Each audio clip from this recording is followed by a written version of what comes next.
Ram is saying it's enough. Has given one liners to most of the questions. I thought that's what you enjoy. Okay. Media మిత్రులందరికీ నమస్కారం. నిన్న నేను అశ్విని వైష్ణవ్జీ గారిని కలిసిన తర్వాత మీతో మాట్లాడటం జరిగింది. సో ఆ ఇష్యూని నేను ప్రస్తావించాను. ఈరోజు నేను రక్షా మంత్రి మన రాజ్నాథ్ సింగ్ గారు కలుస్తాం జరిగింది. విద్యాశాఖ మంత్రి ధర్మేంద్ర ప్రధాన్ గారిని కలుస్తాం జరిగింది. అదేవిధంగా స్టీల్ మినిస్టర్ మన కుమారస్వామి గారిని కూడా కలుస్తాం జరిగింది. ప్రధానంగా రక్షా మంత్రికి వచ్చేగల రెండు విషయాలపైన మాట్లాడాను.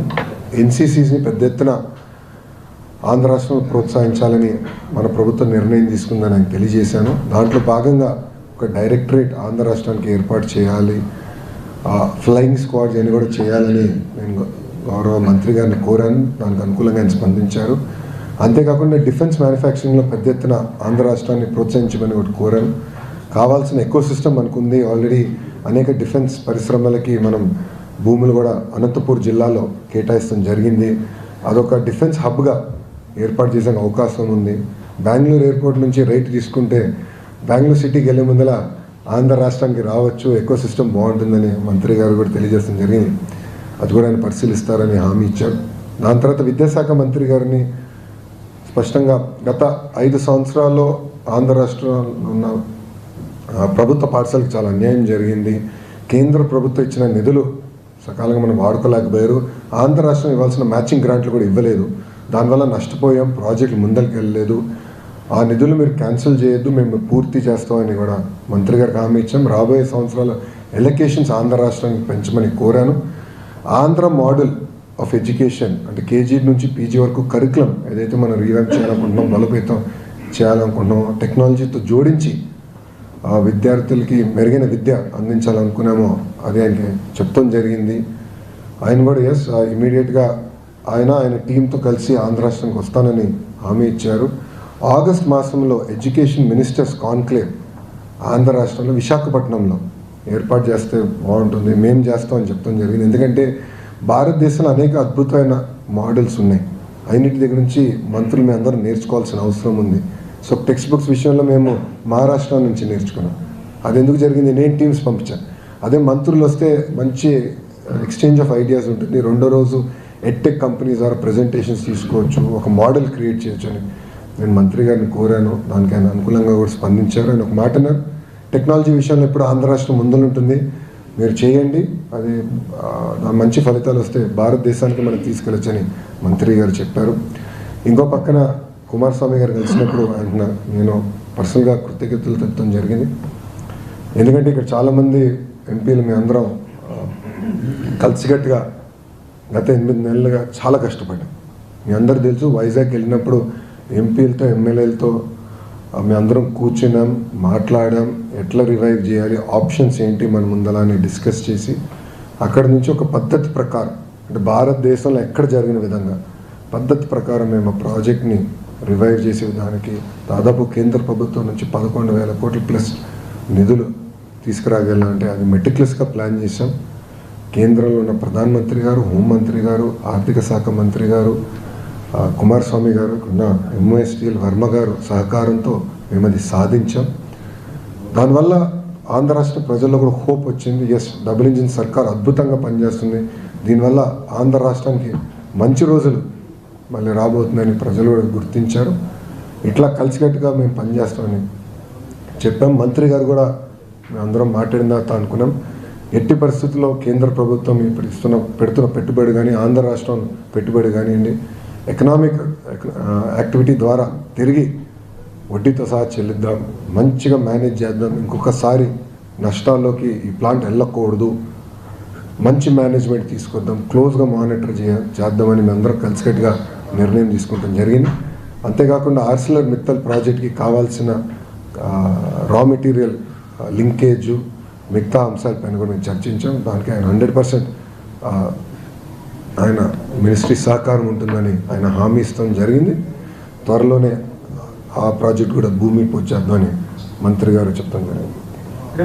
వైజాగ్ స్టీల్ విషయంలో ఆర్సిలర్ మిత్తల్ రెండింటి విషయంలో ఒకటి వైజాగ్ స్టీల్ ప్రైవేట్ పరం కావద్దు అనేటువంటి నమ్మకం మాకు ఇంకా కలగట్లేదు. ప్రైమ్ మినిస్టర్ చెప్తే తప్ప మీరు నమ్మమని చెప్పంటున్నారు. ఇంకొకటి ఎవరు అంటున్నారు? దీన్ని తీసేయడం కోసమే ఆర్సిలర్మిట్టల్ ప్రాజెక్ట్ తీసుకొస్తున్నారు. ఒక్క నిమిషం అండి, ఎవరు అంటున్నారన్న? ఇప్పుడు నేను ఒకటి అడుగుతాను, ఎవరు మీరు నలుగురు చెప్పిన దానికి మీరు నన్ను ప్రశ్నిస్తే ఎట్లా అండి? ఏ కార్మికులతో నచ్చి కలిసారు, అందరు సంతోషంగా ఉన్నారు, రివైవ్ చేసాం. అరే స్టీల్ మినిస్టర్ వచ్చి ఇంకా ప్రైవేటీకరణ చేయమని చెప్తే ఇంకేం కావాలండి? నాకు అర్థం. కేంద్ర ప్రభుత్వం రాష్ట్ర ప్రభుత్వం కలిసి దాదాపు 13,000 కోట్లు ప్లస్ మేము పెట్టుబడులు పెడుతున్నాం. ఎవరి కోసం పెడుతున్నాం? ఆంధ్ర రాష్ట్ర ప్రజల కోసం పెడుతున్నాం, స్టీల్ ఫ్యాక్టరీని కాపాడుకునేదానికి పెడుతున్నాం, కార్మికుల కోసం పెడుతున్నాం. ఇంకెందుకు డౌట్ అండి? ఆర్సిలర్ మిత్తల్ కూడా క్యాప్టివ్ మైన్స్ లేదే? I'm sorry to say, but Arcelor మిత్తల్కి క్యాప్టివ్ మైన్స్ లేదే? Sir, the reason for Visakha steel plant ఇంత నష్టపోయేదానికి కారణం గత కొన్ని సంవత్సరాలుగా ఉన్న మేనేజ్మెంట్ విచ్చలవిడితనంగా ఎక్స్పాన్షన్ కానివ్వండి, అక్కడ జరుగుతున్న ఇర్రెగ్యులారిటీస్ వల్ల నష్టపోయింది. అది చెప్పే కదా సిఎండి విషయంలో చెప్పా, స్ట్రాంగ్ మేనేజ్మెంట్ తీసుకొస్తానని చెప్పాం. వర్మ గారు క్షమించాలి, భరత్ గారు పర్సనల్గా మంత్రి గారు ఆదేశాలు జారీ చేశారు, మీరు మానిటర్ చేయండి క్లోజ్గా, ఎవ్రీ మంత్ రిపోర్ట్స్ చదవండి, ఎంఐఎస్ మీరు రివ్యూ చేయండి, నాకు ఫీడ్బ్యాక్ ఇవ్వండి, we will revive it, will make it strong, will make it profitable అని చెప్పారు. And we will do it. Package announce చేసినప్పుడు కుమారస్వామి గారు వైజాగ్ స్టీల్ కి ఒరిస్సాలో క్యాప్టివ్ మైన్స్ ఉన్నాయి కానీ ఇప్పటి వరకు ఎగ్జిక్యూట్ చేయలేదన్నారు. మరి దాన్ని ఎగ్జిక్యూట్ చేయడం ఏమైనా స్టార్ట్ చేస్తారా? అది కొత్త మేనేజ్మెంట్ వస్తుంది కనుక వీళ్ళు డిస్కస్ ఇట్. 100% అంటే కాస్ట్ ఆఫ్ రా మెటీరియల్ ఎక్కడ తక్కువ ఉందో అక్కడ క్వాలిటీ ఉండాలి, కాస్ట్ తక్కువ ఉండాలి. ఎక్కడ తక్కువ ఉందో తీసుకుని తప్పనిసరిగా. And Visakha steel is high quality steel, technology is fantastic. So కాపాడదు. సార్, ఇప్పుడు అనంతపూర్ని డిఫెన్స్ హబ్గా చేస్తా ఉన్నాను. లేపాడ్ స్కూల్ ఇప్పటికీ ఖాళీగా ఉన్నాయి, దాన్ని ఏమైనా యూజ్ చేసుకునే అవకాశం ఉందా? దానిపైన ఫోకస్ ఉంది. 100% అది కూడా విల్ టేక్ ఇట్ అప్. అది లీగల్ లిటిగేషన్ కూడా ఉంది. ఎందుకంటే ఏపీఐఎస్సి గతంలో ఒక అవసరం కోసం ఇచ్చింది, టైం బార్ అయింది ఆ ప్రాజెక్టు. ఏం చేయాలని మేము చర్చిస్తాం. మన భారత్ ఫౌజ్ కూడా వాళ్ళది అమ్యునిషన్ తయారు చేసడానికి వాళ్ళ ల్యాండ్ అడితే క్యాబినెట్లో కూడా అది క్లియర్ చేసాం, ఆ ప్రపోజల్ కూడా క్లియర్ చేసాం. సో అక్కడ హబ్ అనేది ఏర్పాటు. రాజకీయ విషయానికి వస్తే ఈరోజు జగన్ గారు కార్పొరేట్ సమావేశం ఏర్పాటు చేశారు. 2.4తో ఎలా ఉందో చూపిస్తాము, త్వరలో 30 సంవత్సరాల పాటు మానే అధికారం ఉంటుందని చెప్తున్నారు. పార్టీ బతుకుతుంది ఏపీలో, బతికే ఉంది. ప్రజలు ఇంకా 1.0 నుంచే కోలుకోలేకపోతున్నారు స్వామి. ఎంతమంది దళితులు చంపారండి, ఎంతమంది బడుగు బలహీన వర్గాలు చంపారు, ఎంతమంది మైనారిటీ సోదరులు చంపారు గత ప్రభుత్వంలో. ఇక్కడున్న నాయకులందరి పైన కేసులు పెట్టారు. ప్రజలకి స్వేచ్ఛ ఎక్కడుండేది గత ప్రభుత్వంలో? మేము బయటికి రావాలనుకుంటే మా గేట్లకే తాడు కట్టారు కదా అన్నాడు.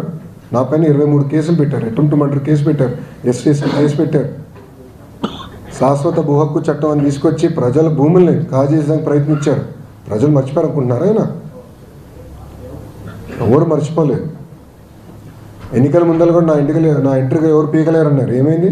ప్రజలు ఎన్ని ఎంట్రీలు పీకారు చెప్పండి. No, I am following the due process of the law. If I don't follow the due process of the law, tomorrow you will question me saying that this is vindictive politics. Madam is here. Immediately what you will say, you are vindictive in nature. I have to follow the due process of the law. See, together, Bharatiya Janata Party, Telugu Desam Party, Jansena Party, together, we spoke about illegal liquor, we spoke about illegal stand, we spoke about land mafia, and inquiries are going on. Liquor inquiries are going on.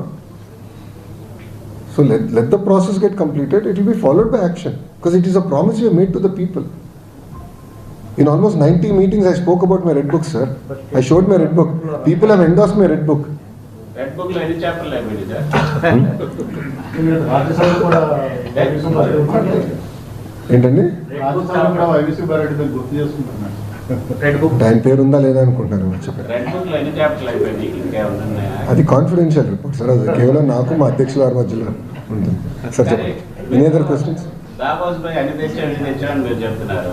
Jaganmohan Reddy దారి ఖర్చులు దట్టగా అయింది. 36 దారి ఖర్చులకే రావండి. Good.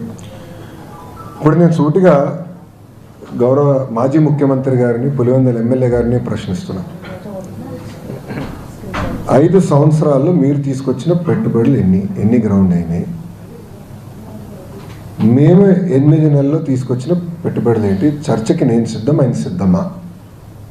మళ్ళీ కోడిగుడ్డుని పంపిస్తాడు. మాకు కోడిగుడ్లు వద్దు, మాకు ఆమ్లెట్లు వద్దు, డైరెక్ట్గా ఆయన రమ్మనండి, ఐఎమ్ రెడీ టు టాక్. నేను ఎక్స్ప్లెయిన్ చేస్తాను.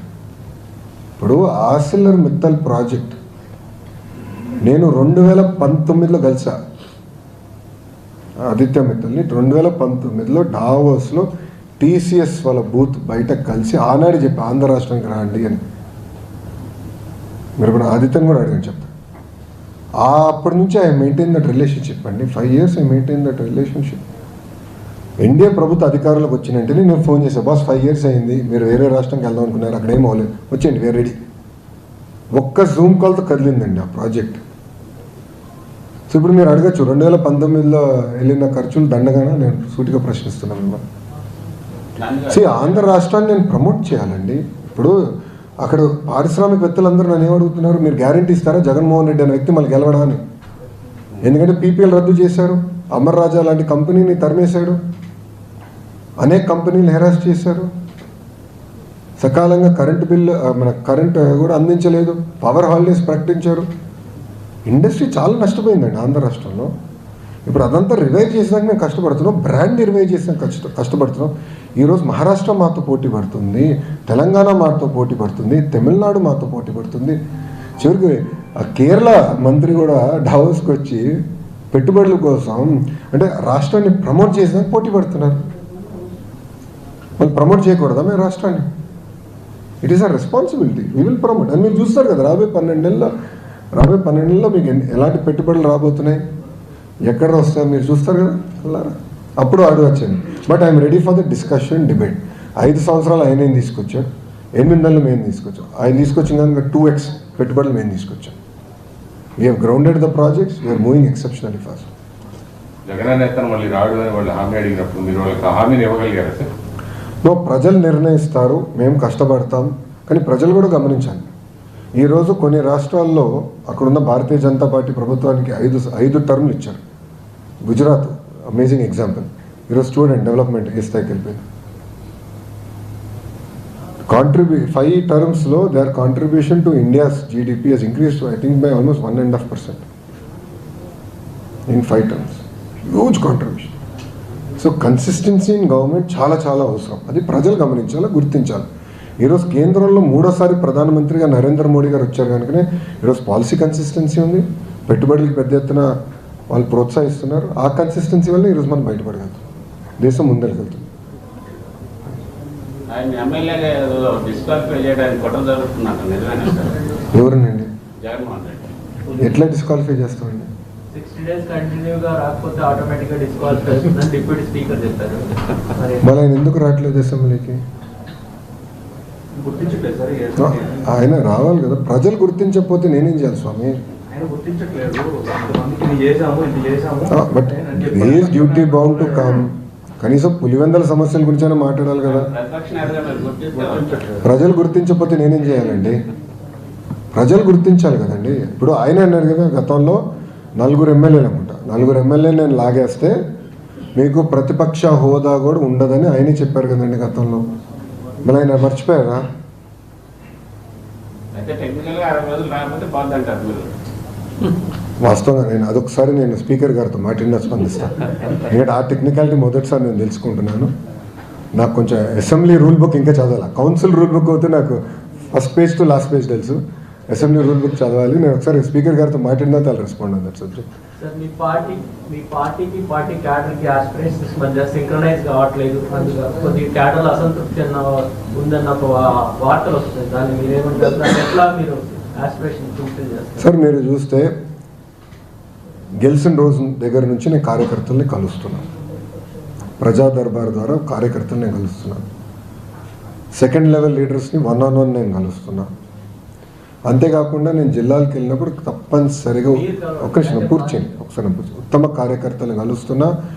పార్టీ అక్కడ నియోజకవర్గంలో జనరల్ బాడీ మీటింగ్ పెట్టుకుంటున్నా, వాళ్ళ ఇష్యూస్ని తెలుసుకుంటున్నా. ఈరోజు మీరు చూస్తే నీతి సంఘ ఎన్నికలు పూర్తయినాయి. స్టేట్లో కొన్ని నామినేటెడ్ పోస్టులు పరిచేసి మిగతా పోస్టులని కూడా ఈ నెలాఖరికల్లా we want to finish, including AMC కానివ్వండి, దేవాదాయ శాఖకు సంబంధించిన పోస్టులు కానీ ఇవన్నీ మేము భర్తీ చేస్తాం.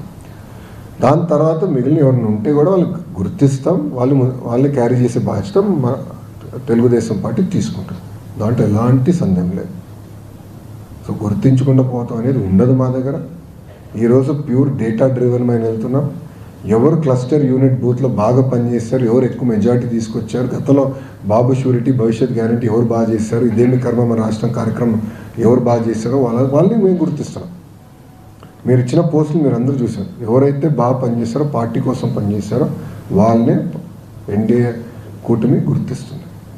సార్, ఢిల్లీ ఎలక్షన్స్ పూర్తయిపోయి ఇప్పుడు ఎగ్జిట్ పోల్ కూడా వచ్చి బీజేపీకి అనుకూలంగా చాలా ఫలితాలు కూడా వచ్చినాయి. సో బీజేపీ ఈసారి అధికారంలో రాబోతుంది 27 ఏళ్ళ తర్వాత ఢిల్లీలో అంటున్నారు. సో సంకీర్ణ ప్రభుత్వం. నేను ఢిల్లీ నాయకుడిని కాదు, గల్లీ నాయకుడిని చాలా స్పష్టంగా చెప్పా. గౌరవ ముఖ్యమంత్రి చంద్రబాబు నాయుడు గారు ప్రధానమంత్రి గారి ముందర విశాఖపట్నంలో చెప్పారు, next target is Delhi, NDA కైవసం చేసుకోబోతుంది. Sir, but exit polls are showing that BJP is leading in Delhi. Exactly. That's good. So that's it. India is going to be the engine of the growth story of the world. Keep trying and keep failing.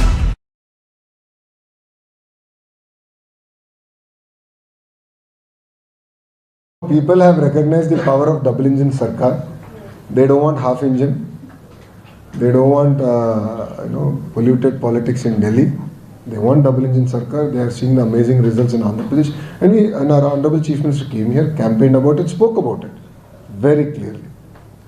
And I believe that it's good news for the India. That made a lot of difference also. CBN sir came here, Telugu voters. No, we played our role.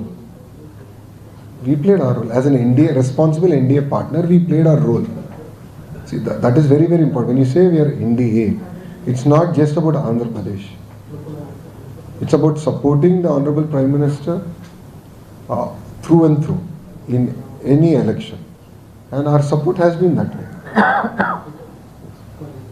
Sir, స్కూల్స్లో మీరంతా English medium మొత్తాన్ని మేము తీసుకొచ్చిన గొప్ప innovation మొత్తాన్ని close చేస్తున్నారు, collapse చేస్తున్నారని చెప్పి. I have not collapsed anything. I have not changed medium of education. Yes, CBSE form, CBSE model of CBSE examination వద్దన్నాను 10th క్లాస్, ఎందుకంటే పిల్లలు ప్రిపేర్డ్ లేరు. ఐబీ వాళ్ళు తీసుకురాలేదండి. ఐబీ రిపోర్ట్ కోసం 15 కోట్లు ఖర్చు పెట్టారండి. They have not brought IB. Where is one IB school? I'm asking స్ట్రైట్గా ఆ బొత్స గారిని, సత్యబాబు గారిని నేను సూటిగా ప్రశ్నిస్తున్నా. ఒక్క ఐబీ స్కూల్ కట్టారా మీరు? ఒక్క కేంబ్రిడ్జ్ స్కూల్ మీరు కట్టారా? ఏం కట్టుకుంటే ఇట్లా మాడితే ఎట్లా స్వామి? ఎక్కడుంది? Where is your school? Where is your IB school? Where is your Cambridge school? అయినా కట్టకుండా నేను రివర్స్ చేశాను డెసిషన్ అంటారేంటి? నాకు అదే విచిత్రంగా ఉంది. ఇప్పుడు సిబిఎస్ఈ ఎగ్జామినేషన్ సార్, ఇప్పుడు పిల్లలు రెడీగా లేరు. 90% పిల్లలు ఫెయిల్ అయ్యారు. 10వ తరగతిలో ఆడపిల్లలు ఫెయిల్ అవుతే ఆ వయసులో పెళ్లి చేస్తారు సార్. అక్కడ సోషల్ ఇష్యూస్ ఉంటాయి. ఇన్ని మేము గమనిస్తున్నాం, చాలా కేర్ఫుల్గా తీసుకుంటున్నాను నిర్ణయాలు. ఒక విద్యాశాఖ మంత్రిగా నేను సంస్కరణలు తీసుకురావాలని కోరిక నాకు ఉంది, కానీ ఇక్కడ చాలా జాగ్రత్తగా తీసుకురావాలి. నేను పంచాయతీరాజ్ గ్రామీణాభివృద్ధి శాఖ మంత్రి ఉన్నప్పుడు చాలా స్పీడ్గా తీసుకున్నాను, ఎందుకంటే అక్కడ ఇన్ఫ్రాస్ట్రక్చర్ బిల్డింగ్. ఇక్కడ we're building the citizens of tomorrow. So అది చాలా కేర్ఫుల్గా హ్యాండిల్ చేయాలి, వాళ్ళని చాలా కేర్ఫుల్గా నర్చర్ చేయాలి. మేము తీసుకునే నిర్ణయాలకి చాలా సోషల్ ఇష్యూస్ కూడా రాబోతాయి. ఎన్ని పరిగణనలు తీసుకుని నేను నిర్ణయాలు తీసుకుంటున్నా. ప్రతి నిర్ణయం నేను చర్చిస్తున్నా, యూనియన్స్తో చర్చిస్తున్నా, అదేవిధంగా ప్రజలతో చర్చిస్తున్నా. మేము సర్వేలు పెడుతున్నాం, ట్విట్టర్లో ప్రశ్నలు అడుగుతున్నాం. After discussion I'm taking decisions. ప్రజలు ఓకే అందా నేను నిర్ణయాలు తీసుకుంటా. వాళ్ళు ఎందుకు కంగారు పడుతున్నారండి? ఇప్పుడు ఇన్ని సంస్కరణలు తీసుకొచ్చారంటున్నారు. సూటిగా సత్యబాబు గారిని ప్రశ్నిస్తున్నారు. 13 లక్షల మంది పిల్లలు ఎట్లా తగ్గారో ఆయన సమాధానం చెప్పమనండి. 13 లక్షల మంది పిల్లలు తగ్గారండి. 13 lakhs 5 సంవత్సరాలు. I'm challenging him, you should answer. YCP government లేక విద్యా వ్యవస్థలో కానీ విద్యాకు సంబంధించిన మీరు ఇచ్చిన హామీలు కానీ అన్ని మిస్ అవుతున్నారు జనాలు అని చెప్పేసి ఈరోజు మాట్లాడుతున్నాం. అన్ని హామీలు అమలు చేస్తున్నాం, పద్ధతి ప్రకారం చేస్తున్నాం. వాళ్ళు దాదాపు 4,000 కోట్ల రూపాయలు బకాయిలు పెట్టిపోయారు, అవన్నీ తీర్చాలి. ఈ ఇయర్ ఫీ రీఎంబర్స్మెంట్ మొదటి విడతను చేసాం, రెండో విడత కూడా క్లియర్ చేస్తాం. తల్లికి వందనం మేము షెడ్యూల్ ప్రాక్టీస్ చేసాం, రైతులకి ఇవ్వాల్సిన దానిపైన మా షెడ్యూల్ మేము ప్రాక్టీస్ చేసాం, గ్యాస్ అమలు చేసాం, దాని తర్వాత పెన్షన్ పెంచాం, అన్న క్యాంటీన్ ప్రారంభించాం, ఉద్యోగాల కల్పన మొదటి హామీ, అది ఎవడు మాట్లాడలే, 20 లక్షల ఉద్యోగాలు కల్పిస్తాం అనేది మా మొదటి హామీ అండి. 7 నెలల్లో 4 లక్షల మందికి ఉద్యోగాలు కల్పించే కంపెనీలతో ఒప్పందాలు కుదుర్చుకుని ఎగ్జిక్యూట్ చేస్తాం. And will make it a reality by 2029. అది చేశాం. ఇప్పుడు నేను అడుగుతున్నాను, సంపూర్ణ మద్యపాన నిషేధం చేస్తున్నారు, చేశారా? I'm asking him straight question. CPS రద్దు చేసి ఓపీఎస్కి వెళ్తామన్నారు, చేశారా? ఈ రెండింటికి సమాధానం చెప్పండి స్ట్రైట్గా. వైసీపీ నేను ప్రశ్నిస్తున్నా, జగన్ గారిని ప్రశ్నిస్తున్నా. Ask him to answer these 2 questions first before criticising NDA government. ఈ రెండింటిపైన ఆయన సమాధానం చెప్పమని. పెన్షన్ కూడా 5 ఏళ్ళకి మెల్లగా ఇచ్చుకుంటారు. 1000 రూపాయలు పెంచేదాకా 5 ఏళ్ళు తీసుకున్నాడు ఆయన. మేము 5 నెలలు తీసుకోవాలా?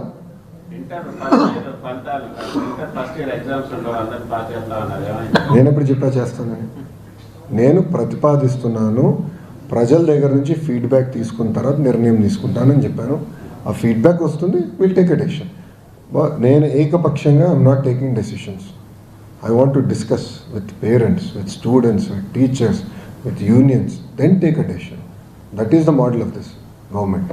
గత ప్రభుత్వంలాగా 144 సెక్షన్ చుట్టూ పెట్టుకుని పరదాలు కట్టుకుని తిరగాలని మాకు కోరిక లేదు స్వామి.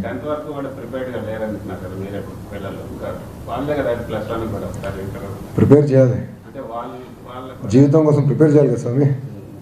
To prepare immediately as soon as election code, graduate election code అయిన వెంటనే we are going to release the notification. We are hoping to finish by July కల్లా అవుతుంది. మద్యపాన నిషేధం అమలు చేద్దాం, రేట్లు పెంచితే జనాలు ఎన్నబడి తాగారంట. సంపూర్ణ మద్యపాన నిషేధం అంటే ఏంటండి?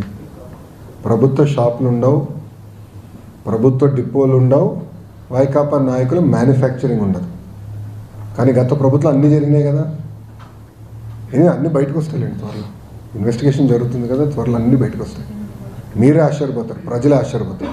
కార్యకర్తలపై దాడులు పోతేనే మా కార్యకర్తలు ఎవరేం చేయలేరు, అధికారులు వస్తుందో ప్రతికారం తీసుకుంటూ ఉంటారు. పెద్దరెడ్డి కూడా చెప్తారు సార్, మనం మిత్రులు కూడా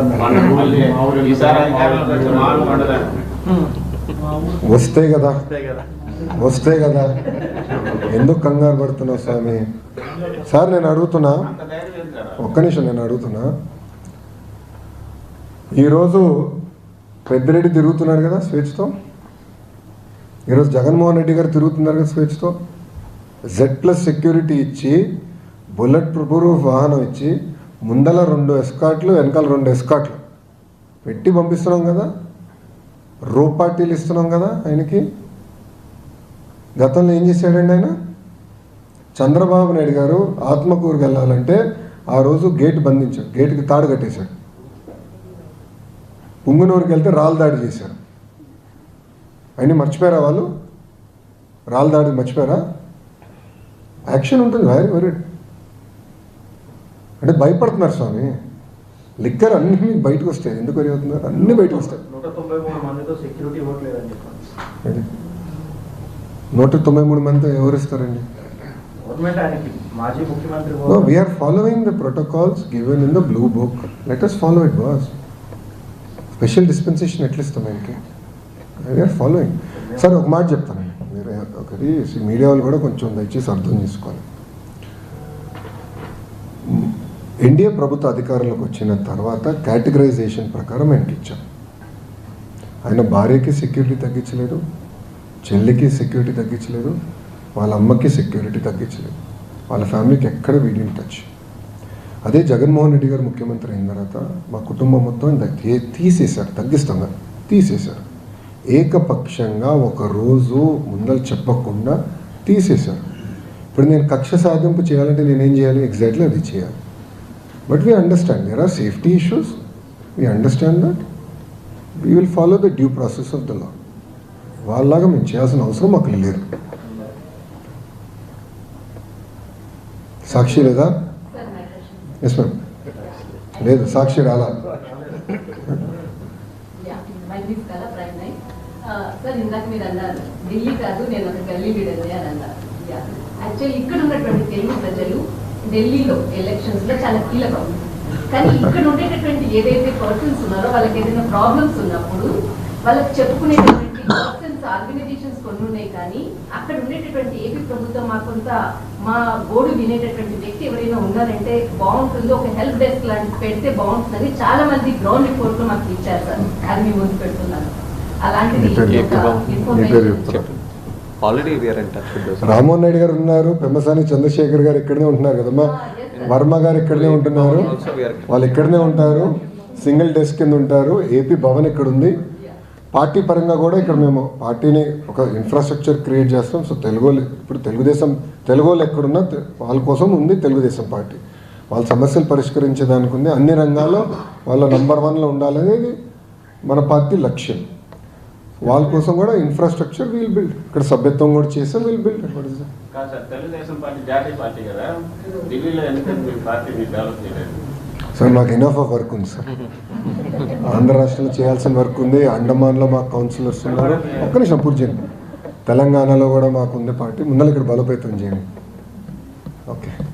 ఐటీ అంటే ఎవరైనా చంద్రబాబు దేశంలో ఏ అంటే బాగుంది మిమ్మల్ని చూడొచ్చా? ఓకే, 5 సంవత్సరాల తర్వాత మాడదాం, 5 years తర్వాత మాడదాం క్లారిటీ. తీసుకొస్తున్నారు ప్రభుత్వ పాఠశాల విద్యార్థులు కూడా ఏ గవర్నమెంట్ స్కూల్లో మార్పులు కానీ 100%. ప్రిస్క్రిప్టివ్ హోంవర్క్ వచ్చిన తర్వాత ఏఐ ట్యూటర్ ఇద్దామని. ఏఐ ట్యూటర్ ఇచ్చి ఏ కాన్సెప్ట్స్లో అయితే పిల్లలు వీక్గా ఉన్నారో అది గుర్తించి వాళ్ళకి ట్యూటరింగ్ చేద్దాం. That is our agenda. You will see that. IT అంటే హైదరాబాద్ ఓన్లీ హైదరాబాద్కి పరిమితమైంది. అలాగే ఇప్పుడు ఏపీలో విశాఖ కానీ విశాఖపట్నం వేరే ప్రాంతాలు అవునా విశాఖపట్నం వీఆర్ వెరీ క్లియర్. ఎందుకంటే రాష్ట్ర విభజన అప్పుడు ఏ జిల్లాకి ఏమేమి వస్తుందో మేము చాలా స్పష్టంగా చెప్పాం. దాంట్లో భాగంగా ఐటీ కమ్స్ టు విశాఖపట్నం అని చాలా స్పష్టంగా గతంలో చెప్పాం. దాన్ని మేము అమలు చేసుకుంటూ వెళ్తాం. ఇప్పుడు కియా మోటార్స్ వచ్చింది అనంతపూర్ కదండి, కరెక్ట్. దాని రెన్యూబుల్ ఎనర్జీ ప్రాజెక్ట్స్ అంతా మనకి అనంతపూర్, కర్నూలు. దాని తర్వాత డ్రోన్ సిటీ వచ్చింది కర్నూలుకి. దాని తర్వాత ఇప్పుడు సిబిజీ బయోఫ్యూల్ ప్రాజెక్ట్ మొత్తం ఇప్పుడు ఎక్కువ శాతం ప్రకాశం జిల్లాకు వస్తుంది. త్వరలో కూడా అది కూడా శంకుస్థాపన చేయబోతున్నాం. ఇట్లా ఒక్కొక్క జిల్లాకు ఒక ఫోకస్ పెట్టాం. ఆ ఎకో సిస్టమ్ క్రియేట్ చేస్తాం. గూగుల్ వాళ్ళతో కూడా మీరు ఈరోజు మీట్ అయ్యారు sir. Google cloud digital city data final అయిపోయిందా? We will announce at the appropriate time. మీ దాంట్లో press release What cities have you I had a meeting.